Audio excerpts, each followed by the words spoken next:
बिस्मिल्लाहिर्रहमानिर्रहीम। अस्सलाम वालेकुम दोस्तों, मैं फ़हीम अब्बास आपको खुश आमदीद कहता हूँ न्यूज़ कैफ़े में और उम्मीद करता हूँ कि आप सब खैरियत से हैं और आज के दिन का एक अच्छा सा आगाज़ भी कर चुके हैं। आज 2 मई मंगल का दिन है और 11 शवाल है। पूरी दुनिया में रोज़ाना की बुनियाद पे एक अवेयरनेस के लिए एक कैलेंडर है जिसे फॉलो किया जाता है। तो आज अगर उस हिसाब से देखा जाए तो दमे का आलमी दिन है, मतलब सांस की एक ऐसी बीमारी जिसमें पूरी दुनिया में इस वक्त तकरीबन 30 करोड़ से ज़ायद अफराद मुब्तला हैं। और इसमें कहा जाता है, जितने भी जो सीने के अमराज के जो माहिरीन हैं उनके मुताबिक इस वक्त ज़्यादा तादाद इन 30 करोड़ से ज़ायद मरीज़ों में बच्चों की है। और ये जो मर्ज़ है ये फैलता क्यों है, ये इसकी 2-3 रीज़न हैं। एक तो फ़िज़ाई आलूदगी हो सकती है, किसी चीज़ से एलर्जी हो सकती है और तंबाकू नोशी हो सकती है। और इसमें मतलब हमें अगर थोड़ी सी अवेयरनेस हो तो हम अपने आप को भी बचा सकते हैं और हमारे जो अज़ीज़ और प्यारे जो इस मर्ज़ में मुब्तला हैं हम उनके लिए भी तकलीफ़ में कमी पैदा कर सकते हैं। इसी हवाले से हमारे पास एक रिपोर्ट भी है, आइए चल के पहले वो देखते हैं। पाकिस्तान समेत दुनिया भर में इसलिए एहतियात कीजिए और दमे की बुनियादी अलामतों को नजरअंदाज मत कीजिए।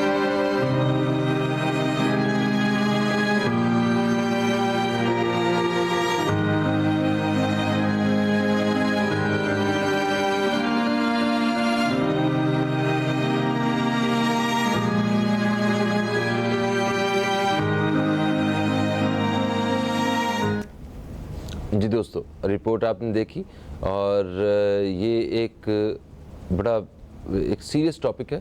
इसके ऊपर हमें कम से कम अवेयरनेस ज़रूर होनी चाहिए कि हमें क्या करना है। अगर कुछ इस तरह के मर्ज़ में मुब्तला हैं तो अपने आप को कैसे महफूज रखना है या अपने किसी अज़ीज़ के लिए हमें क्या करना है। तो आज आलमी तौर पे इसकी आगाही का दिन मनाया जा रहा है, तो हमने सोचा कि अपने प्रोग्राम के आगाज़ में कम से कम हम इस हवाले से ज़रूर बात करें, क्योंकि पाकिस्तान में भी ऐसे मरीज़ों की कोई तादाद कम नहीं है। अच्छी खासी तादाद में यहाँ भी दमे के मरीज़ हमें मिलते हैं।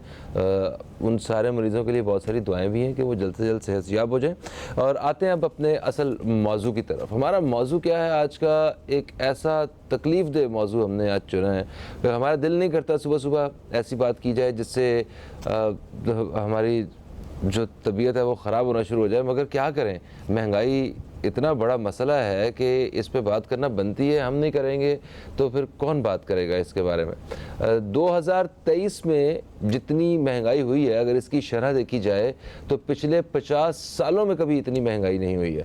और हम महंगाई के हवाले से दर्जनों प्रोग्राम्स कर चुके हैं, मुख्तलिफ़ टीवी चैनल्स पे इतनी दफ़ा इसके ऊपर बात हो रही है, हो चुकी है, मगर इसके बावजूद ऐसा लगता है कि शायद जो बाइख्तियार लोग हैं उनके कान पे जूं तक नहीं रेंग रही है। इसको तरजीही बुनियादों पे हल करने की कोशिश भी नहीं की जा रही है। आखिर हम किस तरफ जा रहे हैं? एक्चुअली इस वक्त महंगाई की वजह से कोई ऐसा तबका नहीं है जो कि मुतासिर ना हुआ हो। हर शख्स महंगाई से मुतासिर हो चुका है। तो वो लोग बेचारे, जिस तरह कल हम मज़दूरों के आलमी दिन के हवाले से बात कर रहे थे, तो वो हमारे जो मेहनतकश बहन भाई हैं इस मुल्क में रहने वाले, उनके साथ क्या हो रहा होगा इस वक्त, किस तरह उनकी ज़िंदगी गुजर रही होगी, जिनके लिए बिजली का, गैस का या पानी का बिल जो है यही एक मिनी हार्ट अटैक की तरह बन के आता है। वो लोग किस तरह ज़िंदगी गुजार रहे होंगे।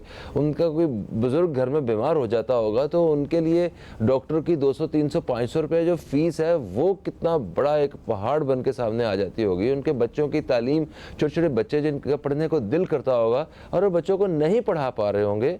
और ऐसी सूरत हाल में जहाँ रोटी पूरी करना मुश्किल हो रहा हो, वहाँ पे इतने सारे मसाइल का अंबार, ये कब हल होगा? कौन इन मसाइल को, अवाम के इस महंगाई के मसले को अपना मसला समझ के हल करने की कोशिश करेगा? आज हम इस हवाले से बात करेंगे। मेरे साथ स्टूडियो में आज मौजूद है मेजर रिटायर्ड शेख मोहम्मद नदीम साहब। आप एक तजियाकार हैं, आपको खुश आमदीद। अस्सलाम वालेकुम, कैसे हैं सर? वालेकुम अस्सलाम भाई, क्या हाल है? सर मुझे ये बताएं कि ये जो अभी बात कर रहा था मैं कि पिछले 50 सालों में कभी इतनी इतनी बड़ी शरह के साथ महंगाई में इजाफा नहीं हुआ। हम किस तरफ जा रहे हैं, क्या हो रहा है?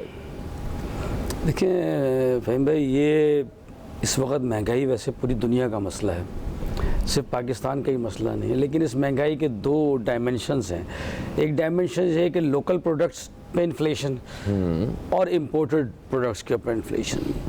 जो इम्पोर्टेड प्रोडक्ट्स हैं जिसमें आपका फ्यूल है सबसे ज़्यादा, फर्नेस ऑयल, ये ठीक है पूरी दुनिया में क्योंकि महंगा हुआ तो आपके लिए भी महंगा है। डॉलर, पाकिस्तानी रुपया उसकी अपनी कदर खो चुका है, डॉलर कहाँ पहुँच गया, तो इस वजह से आपको जो भी चीज़ें बाहर से इम्पोर्ट करते हैं वो डॉलर में उसकी पेमेंट करते हैं, तो पाकिस्तानी रुपये में उसकी बहुत ज़्यादा वैल्यू बढ़ जाती है, तो इन्फ्लेशन है।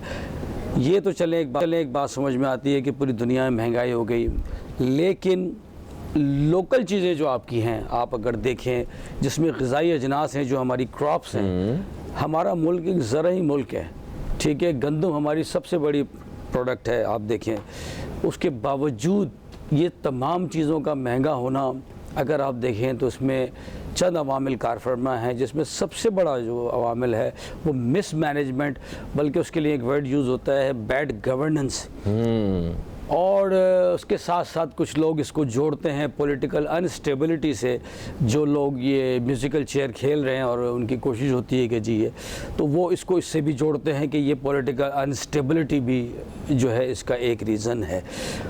और तीसरी चीज़ चोर बाज़ारी, ज़ख़ीरा अंदोज़ी, ये एक ऑल्सो एक बहुत बड़ा फैक्टर है जिसको हम नज़रअंदाज कर देते हैं कि लोग जिस वक्त चीज़ें प्रोडक्ट सस्ती होती हैं, जिनके पास पैसा होता है वो माल ख़रीद कर उसको दबा लेते हैं, चीज़ों को दबा लेते हैं और उस टाइम के ऊपर उनको आउट करते हैं जब उनकी प्राइसेस मार्केट में उसकी शॉर्टेज हो जाती है। तो सप्लाई एंड डिमांड को जो है ये एक्सप्लॉइट करते हैं, उसका जो लॉ है उसको एक्सप्लॉइट करके ये चीज़ों को महंगा करते हैं। तो इसके अंदर आप देखें कि बिज़नेस वाला तबका भी शामिल है, आपका पॉलिटिकल तबका भी शामिल है, जो गवर्नमेंट है वो भी इसके अंदर शामिल है। इसलिए आप देखें कि पाकिस्तान के अंदर पिछले 50 सालों में सबसे ज़्यादा इस वक्त महंगाई है और उसको कोई दूर करने के कोई असबाब नहीं है। इसके अलावा इसमें जो सबसे बड़ा फैक्टर, जैसे मैंने आपको बताया कि लोकल और इम्पोर्टेड के अंदर हमें जो फर्नेस ऑयल हम लेते हैं ये बहुत हमें महंगा पड़ता है। ये हर चीज़ में इस्तेमाल होता है because it is the main ingredient of the transportation. तो कोई भी चीज़ जो खेत से या कहीं से फैक्ट्री से जो आम कस्टमर के पास पहुंचती है थ्रू इस ट्रांसपोर्ट के पहुंचती है, तो ट्रांसपोर्ट कॉस्ट, आपकी जो सप्लाई कॉस्ट है वो बहुत बढ़ गई। अगर गवर्नमेंट सही हो, पॉलिटिकल स्टेबिलिटी सही हो, ये जो हमारा बिजनेसमैन तबका है जो ज़ख़ीरा अंदोज़ी करता है और वेयर हाउसेस में इनको भर के रखता है, ये अगर सब एक सही लाइन पर आ जाए, इनके लिए कानून वज़ा हो और इसके ऊपर सख्ती हो, तो उम्मीद है कि ये इन्फ्लेशन आपकी अगर देखा जाए दुनिया के हिसाब से भी तो इसको बहुत हद तक अगर जाना चाहिए तो ये 10% से आगे नहीं जाना चाहिए। अच्छा, यानी कि इसको कंट्रोल किया जा सकता है। अभी भी हमें टेलीफोन लाइन पे ज्वाइन किया है फहमीदा यूसुफी साहिबा ने, जो कि सहाफ़ी हैं और तजियाकार भी हैं। अस्सलाम वालेकुम फहमीदा जी, कैसी हैं आप? वालेकुम अस्सलाम, मैं बिल्कुल ठीक ठाक अल्हम्दुलिल्लाह। आप बताइए। बिल्कुल ठीक ठाक अल्हम्दुलिल्लाह। अच्छा फहमीदा जी, अभी वक्फे से पहले बात हो रही थी शेख साहब से, तो उन्होंने महंगाई की जो वजूहात हैं उसकी जो निशानदेही की है वो मैं आपके साथ शेयर कर लेता हूँ। इन्होंने कहा कि एक तो बैड गवर्नेंस जो है वो इसकी रीज़न है, दूसरी रीज़न है पॉलिटिकल अनस्टेबिलिटी, और फिर नाजायज़ ज़ख़ीरा अंदोज़ी, ये भी एक बहुत बड़ा मसला है। डॉलर की जो कीमत है वो भी बहुत बढ़ती जा रही है, इसकी वजह से भी हमें महंगाई का सामना करना पड़ रहा है, और पेट्रोल की कीमतों में इजाफा भी एक इसकी बहुत बड़ी वजह है। आप क्या समझती हैं, इसके अलावा भी कोई वजूहात हैं? और अगर ये वजूहात हमें सबको पता है तो इनको मतलब इनके हल की तरफ क्यों नहीं जाया जा रहा?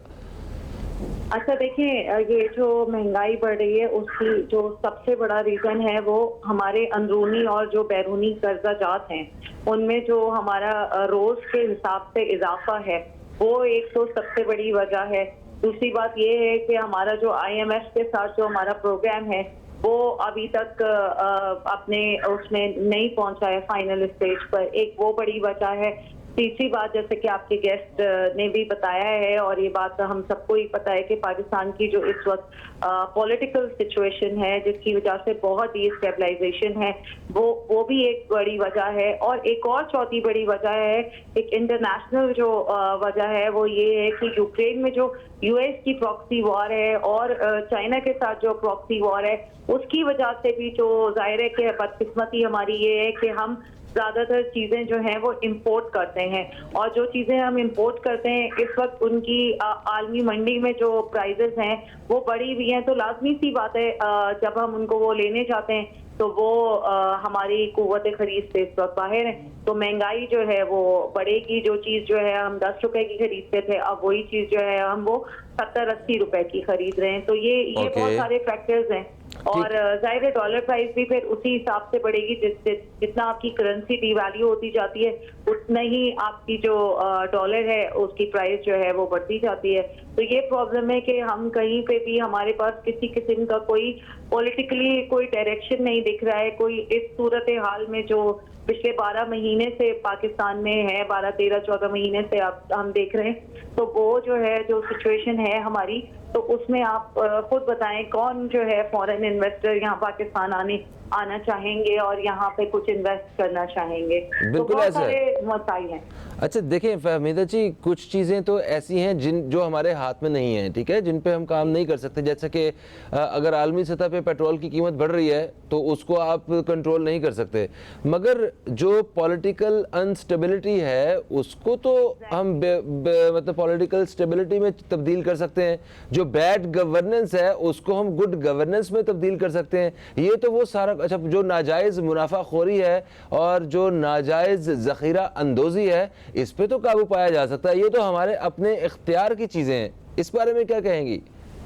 जी बिल्कुल, लेकिन बात यही है कि जहां हमारा इख्तियार है वहीं हम बेइख्तियार हैं। हमारी पॉलिटिकल लीडरशिप को समझ से बाहर है कि उनको समझ आती ही नहीं है कि वो इस मुल्क के साथ क्या करना चाहते हैं या क्या कर रहे हैं, बजाय इसके कि वो एक प्लेटफॉर्म पे बैठें और उनको जो है वो सुप्रीम कोर्ट तक ने ये कहा कि आप बैठ के जो है वो अपने मसले का हल निकालें और एक दूसरे से बात करें, पाकिस्तान के लिए पॉलिटिकल स्टेबलाइजेशन लाएं, कोई एक नतीजे पे पहुंचे और हमें भी सुख का सांस लेने दें।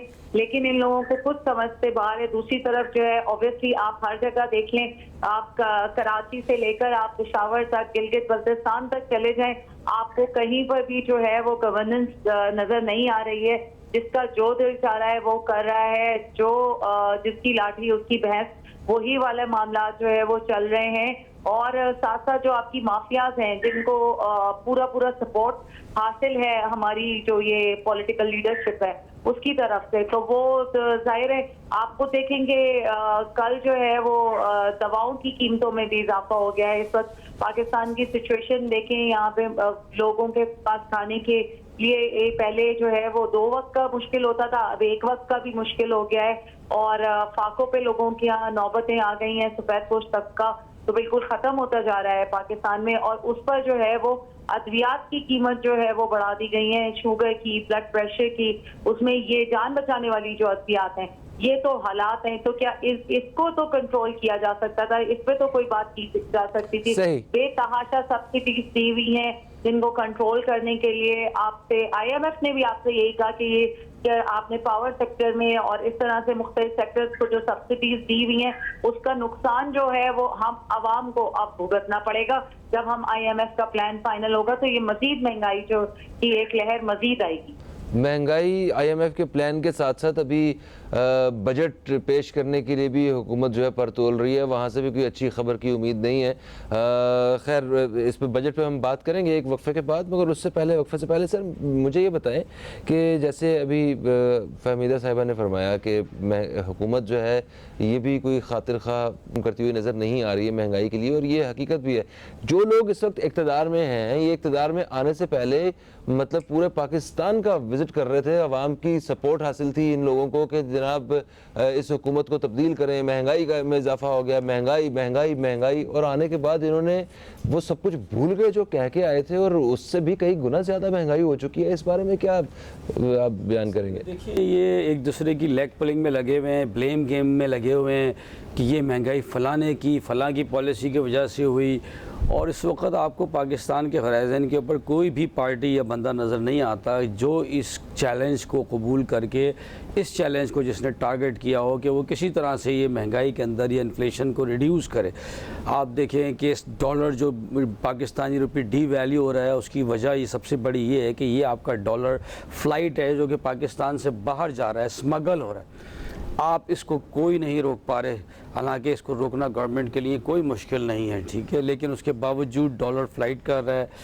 आपके पास नेबरिंग कंट्रीज़ हैं, अगर आप चाहते हैं तो ये नेबरिंग कंट्रीज़ के साथ आप एग्रीमेंट्स करें और इनसे आपको सस्ता माल मिल सकता है, इनसे आपको सस्ती वेजिटेबल, सस्ती ग़िज़ाई अजनात और जो चीज़ें पाकिस्तान में नहीं है वो बहुत सस्ते तरीके से मिल सकती है। पेट्रोल मिल सकता है रशिया से, आप वहाँ से पेट्रोल को यूज़ कर सकते हैं।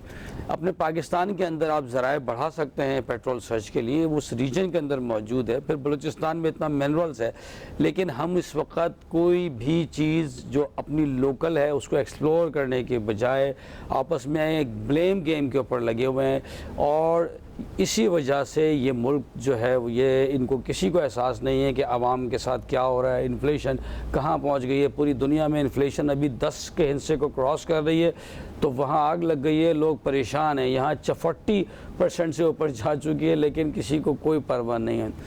अभी भी जो बजट आ रहा है उसमें भी आप देख लीजिएगा कि क्या होगा। IMF जो होता है वो एक डॉक्टर की तरह होता है, उसने आपको पैसे देने होते हैं और वो पैसे बाद में आपका खून निचोड़ के उसने वापस लेने होते हैं। तो वो उतने आपको इंजेक्शन देता है, वो आपको गुड गवर्नेंस की तरफ ही ला रहा होता है बेसिकली। सर, ये जो कर्जे IMF से मिलते हैं ये आवाम को रिलीफ पहुंचाने के लिए या अपने मुल्क में मईशत की बहाली के लिए किसी न किसी बेहतरी के लिए कर्जे लिए जाते हैं, मगर वो बेहतरी हमें नज़र नहीं आती। वो तो आवाम बेचारी तो अभी मकरूज़ हो चुकी हुई है।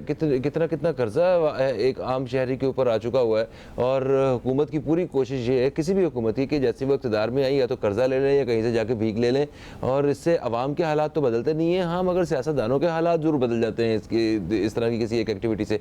या हो सकता है ऐसा भी हो क्योंकि आगे इलेक्शंस भी आने वाले हैं, बजट के फ़ौरन बाद अगर आते हैं तो काफ़ी ज़्यादा फ़ायदा हो सकता है उन सारे लोगों को जो इक़्तिदार में हैं, आवाम का दिल जीतने का मौका मिल सकता है। तो क्या वाकई कोई अवाम दोस्त बजट की प्लानिंग बनाई गई है, कुछ ऐसे इंतजामात हैं, या सिर्फ ये खुशखबरियाँ सुनाने के लिए कुछ बजट आएगा? ये बिल्कुल ऐसा ही होगा, और ये अवाम दोस्त या अवाम बेवकूफ़ बनाने वाला बजट ये बनाएंगे जो भी बनाते हैं, क्योंकि इलेक्शन से पहले जो भी बजट होता है उसको वो इलेक्शन बजट कहते हैं, और वो हमेशा से ये रीत रही है। और इसके अंदर वो चाहे ख़जाने में पैसा हो या ना हो, इन्होंने तमाम लोगों को, आम आवाम को बेवकूफ़ बनाने के लिए कंसेशंस देनी है। और वो आप देखेंगे कि इस बजट के अंदर आपको बहुत कंसेशंस नज़र आएंगी। ख़जाना खाली है, ये सबको पता है, आपके पास पैसे हैं कोई नहीं किसी भी चीज़ के, लेकिन बजट में ये कंसेशंस आपको ये देंगे ताकि लोगों को ये जो है वो अपनी तरफ ल्यूर इन करें फॉर दी फ्यूचर वोट्स के लिए। लेकिन जो भी गवर्नमेंट बाद में आएगी वो फिर ये सारी चीज़ें भुगतेगी। जैसे आपने देखा है कि ये इन तमाम चीज़ों को मीट करने के लिए कर्ज़े लेते जा रहे हैं। कर्ज़े जो ले रहे हैं वो तो अलहदा है, उसके अलावा जो कर्ज़े अभी ड्यू थे वापसी के लिए उसको भी रीशेड्यूल कर रहे हैं। तो ये सारे जाकर एक जगह जब जमा होंगे ये कर्ज़े, अभी आप नॉर्मल कर्ज़े जो है वो नहीं दे पा रहे हैं, आप उनको भी डिले कर रहे हैं, पेंड कर रहे हैं, और नए कर्ज़े भी साथ साथ ले रहे हैं क्योंकि वो कांस्टेंट एक फ़्लो चल रहा है। तो आप बताइए कि आपका GDP का 75% इस वक्त तक जो है वो कर्ज़ा हो चुका है, 25% से आप गुजारा कर रहे हैं, पूरा मुल्क जा रहा है। मुझे नहीं समझ आता कि ये किस तरह से होगा, लेकिन बजट आप इनको कोई इस बात से गर्ज नहीं है। ये पूरा पाकिस्तान में जो मेजॉरिटी है देखें, इफ़ेक्ट सिर्फ बेचारा गरीब और मिडिल क्लास सैलरीड पर्सन भुगत रहा है। देखिए, बिजनेसमैन को कोई इन्फ्लेशन से फ़र्क नहीं पड़ता, जितनी इन्फ्लेशन होती है वो उतनी इन्फ्लेशन अपनी प्रोडक्ट पे कर देता है। ट्रांसपोर्टर ले लें, पेट्रोल पंप वाले ले लें, ज़ख़ीरा अंदोज़, ये सब हैं। आप देखें जिस दिन पेट्रोल की प्राइस की खाली अफवाही उड़ती है तो जितने नमाजी परहेजगार पेट्रोल पंप के ओनर्स होते हैं पेट्रोल बंद कर देते हैं, लाइनें लग जाती हैं गाड़ियों की, पेट्रोल नहीं मिलता। क्यों नहीं मिल रहा भाई? पेट्रोल नहीं मिल रहा क्योंकि पेट्रोल रात को महंगा होने वाला है, तो जो टैंक में पड़ा हुआ है वो हम महंगा बेचेंगे। ठीक है, वो बोलते नहीं है लेकिन यही इसका इंटेंशन होती है। तो जब मेयार हमारी लोगों का, आम लोगों का ये हो गया हो, बिजनेसमैन तबके का ये हो गया हो, माफियाज का ये हो गया हो, सिर्फ जो भुगत रहा है तबका वो गरीब है, सैलरीड पर्सन है, लोअर मिडिल क्लास है, या कुछ हद तक अपर मिडिल क्लास भी अब हो गया है क्योंकि वो बेचारा मिडिल क्लास में आ गया है जो अपर मिडिल क्लास में होता था। लेकिन बाकी इन लोगों को फ़र्क नहीं है, वो सिर्फ पैसा बनाने में लगे हुए। तो यही हाल इन्होंने बजट का करना है। सही। फहमीदा साहिबा, आप क्या कहेंगे इस हवाले से? जिस तरह अभी मेरे साथ फरमा रहे हैं कि मतलब नई हुकूमत आएगी तो उसके लिए चैलेंजेस और भी ज़्यादा होंगे, और मुझे जिस तरह अभी सर ने बताया, मुझे इनकी बातों से ऐसा बिल्कुल नहीं लग रहा कि नई हुकूमत के पास भी कोई महंगाई को कम करने के हवाले से हल मौजूद होगा या उनके पास कोई रास्ता होगा। बिल्कुल सही बात है। और दूसरी बात ये कि मुझे ऐसा लगता है कि ये जो बजट होगा वो पाकिस्तान का बदतरीन बजट होगा जो इस दफा पेश किया जाएगा, और बेतहाशा इसके अंदर खसारा होगा, और इसमें किसी किस्म का भी कोई अवाम दोस्त कुछ नहीं होगा। इसके अंदर अवाम दुश्मन बहरहाल हो सकता है। और जाहिर है जो हुकूमत अब इसके बाद आएगी, और वैसे भी पाकिस्तान की तो खैरियत तारीफ रही है कि जो भी हुकूमत आती है वो पिछली हुकूमत को बुरा भला कहती है। 12 महीने से हम यही सुन रहे हैं, और उससे पहले जब तब्दीली तक मौजूद थी वो अपने से पहले वाली हुकूमत को ये कहती थी। तो अब जब जो भी हुकूमत आएगी, अव्वल तो पहले इलेक्शंस की तरफ ये मुल्क चला जाए, ये कंसेंसस इनका हो जाए कि हम जो है एक डेट पर इलेक्शंस में जाएंगे, और उसके बाद जो गवर्नमेंट बनती है उसकी एक्सेप्टेबिलिटी क्या होती है वो देखना पड़ेगा। और उसका सबसे बड़ा चैलेंज जो होगा वो जो ये इकोनॉमिक डिजास्टर है वही होगा। और अब मुझे नहीं लगता कि इनमें से किसी के पास भी कोई जादू की छड़ी है जिससे ये इसको ठीक कर सकेंगे। जाहिर सी बात है उन्हें अपने अलाइज को भी खुश करना होता है। जिस अंदाजा करे जहां पर जिस हुकूमत में इस वक्त ये पीडीएम की हुकूमत है, इसमें जो ये तकरीबन 80-85 तक जो है वो तादाद पहुंची हुई है वज़ीर, मुशीर और मुशीराने खास की, तो आप इससे अंदाजा लगा लें कि जो अब नेक्स्ट गवर्नमेंट आएगी उसकी प्रायोरिटीज भी क्या हो सकती हैं। तो यही प्रॉब्लम है हमारे जो ये हमारी पॉलिटिकल लीडरशिप है कि इनको आम आवाम का दर्द नजर नहीं आ रहा है, इनको सिर्फ और सिर्फ अपना पॉलिटिकल इंटरेस्ट नजर आ रहा है, अपना पॉलिटिकल गेन नजर आ रहा है। तो ये मजीद जो है इकोनॉमी क्राइसिस और पॉलिटिकल क्राइसिस मुझे स्टेबल होता नजर नहीं आ रहा, बढ़ता नजर आ रहा। ठीक है, thank you so much Fahmida ji, आप हमारे साथ मौजूद थी। अच्छा देखिए सर, जैसे अभी फहमीदा जी ने बताया कि इनको कोई अच्छे हालात आने वाले दिनों में भी सियासी तौर पे स्टेबिलिटी की तरफ ये नज़र नहीं आ रहे, तो ऐसी सूरत हाल में किसी को तो फ्रंट फुट पे आना पड़ेगा ना। कोई तो देखें, कोई एक रास्ता तो होगा कि चलें, अगर ये लोग जो हैं जिम्मेदारी ले लें तो काम बेहतर हो सकता है, कोई तो ऐसा होगा। देखिए ये जो आपका सवाल है ना, इसमें ज़्यादातर अगर इस सवाल को जनरली पूछा जाए तो लोग फिर एक ही इदारे की तरफ देखते हैं। जी कि शायद जो है ना, फिर जब वो इदारा कोई इस आवाम के लिए कोई हिम्मत करता है, कोई अच्छी मेजर्स लेता है, कोई कंट्रोल या मॉनिटरिंग लाता है, तो यही लोग गलत उसको एक्सप्लॉइट करते हैं और उसको गलत एंगल से दिखाते हैं। और इन लोगों को लाते भी तो यही लोग ही हैं, फिर ये भी तो एक बात ही है। आप देखें कि पाकिस्तान और जो मेरा इदारा है, हम सब एक साथ ही आज़ाद हुए हैं। आज हमारा इदारा दुनिया की 7वीं बड़ी क़ुव्वत बन के दुनिया के साथ खड़ा है। America, Russia, China, great Britain, France, ठीक है, इंडिया इनके साथ खड़ा हुआ है 7वें नंबर पे। 75 बिलियन का बजट है इंडिया का दिफाई, और हमारा $2.5 बिलियन बजट है। $2.5 बिलियन और 70.5 बिलियन को ज़मीन आसमान लेकिन आंखों में आंखें डाल के। तो अब आप बताइए कि ये जो हालात हैं, जब आप कह रहे हैं कि कोई तो हो, तो जब कोई तो हो और वो कोशिश करें तो ये कंटेन ज़रूर करते हैं और देखते हैं कि भाई, लेकिन अगर गवर्नमेंट चाहे कोई अच्छा इंसान आए तो ये रातों रात जादू की छड़ी की ज़रूरत नहीं है, मेजर्स लेने पड़ेंगे, स्ट्रिक्ट मेजर्स, तो ये मुल्क बिल्कुल ठीक हो सकता है। हमारे पास हर तरह का वसाइल मौजूद। बिल्कुल सही, thank you so much sir, आप तशरीफ़ लाए और अदलिया को भी तो कुछ संजीदा तौर पर जो है इसके ऊपर काम करने की ज़रूरत है। और जो लोग इस तरह की हरकतें कर रहे हैं, जो कम अज़ कम ज़ख़ीरा अंदोज़ी है और नाजायज़ मुनाफाखोरी है, कम अज़ कम इन लोगों को तो कैफ़े किरदार तक पहुँचाया जाना चाहिए। फ़हीम अब्बास को न्यूज़ कैफ़े की टीम को दें इजाज़त। आपसे इंशाल्लाह फिर मुलाकात होगी, तब तक के लिए खुदा हाफ़िज़। पाकिस्तान ज़िंदाबाद।